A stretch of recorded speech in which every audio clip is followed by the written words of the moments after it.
I caught my wife at a hotel with another man, so I left without a word. I never thought I'd be the guy who finds out his wife is cheating in the most cliché way possible. But there I was, standing in the dimly lit hotel hallway, staring at the door to room 214.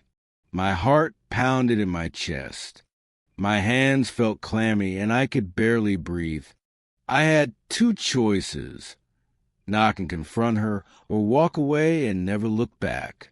I wish I could say I was strong, that I kicked the door open, threw her lover out, and made some dramatic exit. But the reality? I just stood there, frozen, listening to the muffled sounds of betrayal.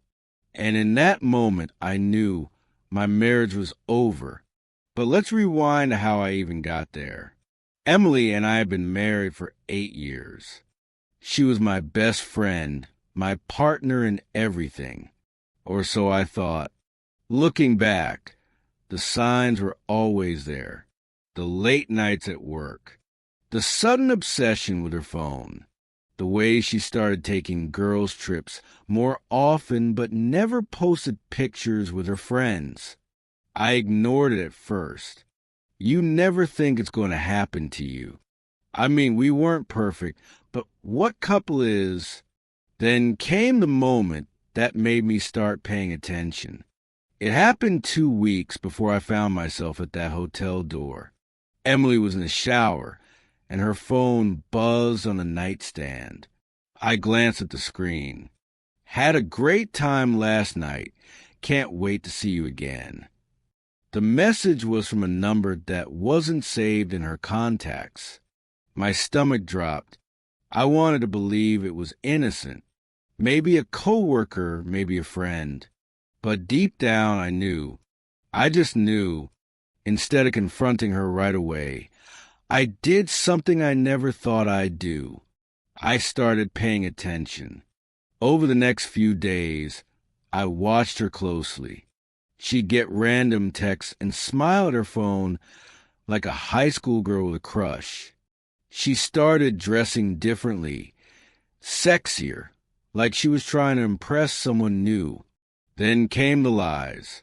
One night, she told me she was meeting Sarah for dinner. But when I casually asked Sarah about it the next day, she looked confused. Emily? No, we haven't seen each other in weeks. That's when I knew for sure. She was cheating. But I needed proof. I never considered myself the jealous or paranoid type.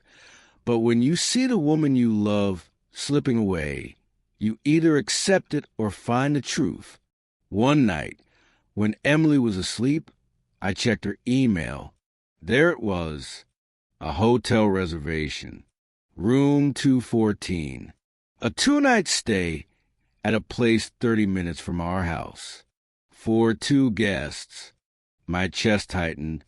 I had all the proof I needed. I could have confronted her then. I could have screamed, demanded answers. But something in me told me to wait. I needed to see it with my own eyes.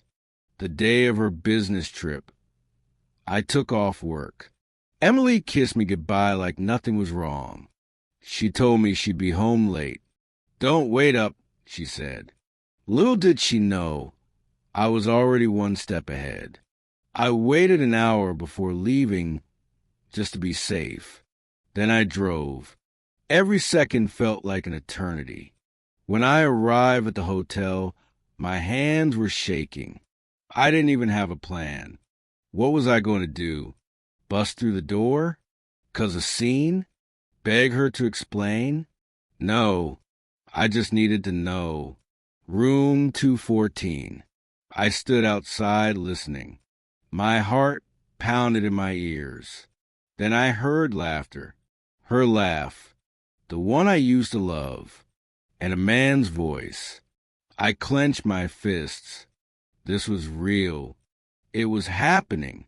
I don't know how long I stood there. Maybe a minute. Maybe an hour. Time blurred. Then something inside me just snapped. I wasn't going to knock. I wasn't going to beg. She made her choice. Now it was my turn. I turned around and walked out of the hotel. No confrontation. No yelling. Just silence. I didn't go home right away. I drove to the nearest bar, ordered a whiskey, and sat there numb. I could have texted her, called her, told her I knew. But why should I? She wasn't my wife anymore. Not in the ways that mattered.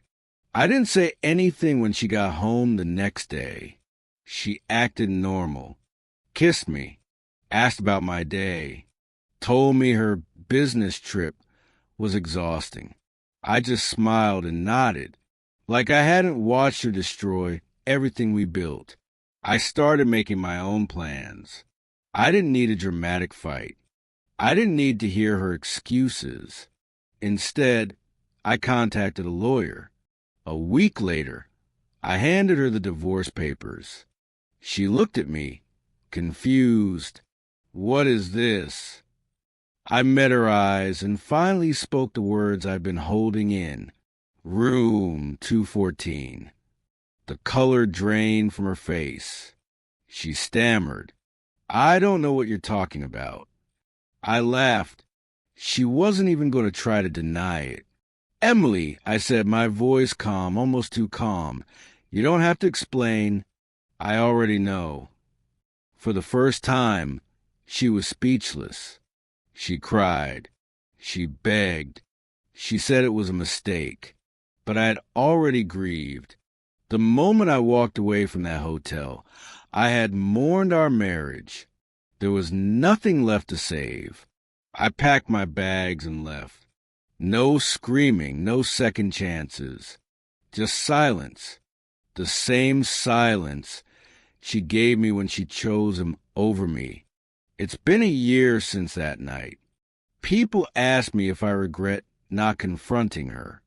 If I regret not making a scene. No, because sometimes the most powerful thing you can do is walk away. She expected rage. She expected drama. She expected me to fight for her.